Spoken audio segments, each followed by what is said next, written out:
کا خیال کون سی منزل نظر میں ہے، صدیاں گزر گئیں کہ زمانہ سفر میں۔ اس شعر کو جتنا غور کیجیے، جتنا پڑھیے، جتنا ڈوبیے اس میں، جتنا غوطہ لگائیے، اتنے ہی آپ کو تاثرات کے موتی ملیں گے۔ جگر کا یہ واحد شعر ہے جو میں سمجھتا ہوں کہ اس کے دیوان پر اور دوسرے شعراء کے بہت سے شعراء کے جوابی تو بھاری ہے، جیسے فراق کا بھی ایک شعر بہرحال۔ تو مغنی صاحب نے اس کے بارے میں، جگر کے بارے میں تمام غزل کو شعراء میں ممتاز بتایا، ایسا نہیں تھے۔ اس کے بعد فراق کے بارے میں کہا کہ بھونڈی شاعری کرنے والا شاعر،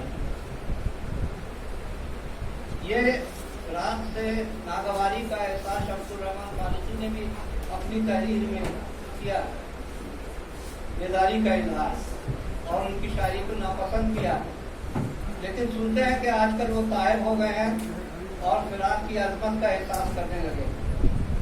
اور مفتی صاحب کا تو خیر انتقال ہو گیا، وہ رہتے تو کچھ رحم کرتے۔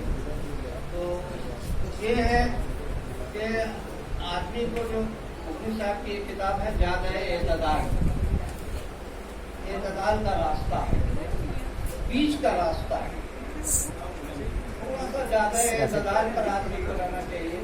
ایکسیسز بہرحال غلط ہوتے ہیں اور اس کو کبھی نہ کبھی تنقید ہوگی، میں نہ کروں کوئی دوسرا اے ذہن پہ کام کرے گا۔ اسپیلنگ دیکھ لو، اسپیلنگ مجاز کو اندر تو انہوں نے روایت پرست شاعر کہہ دیا، مجاز انقلابی شاعر، روایت پرست شاعر کا جو بینک اکاؤنٹ سے ہے اسی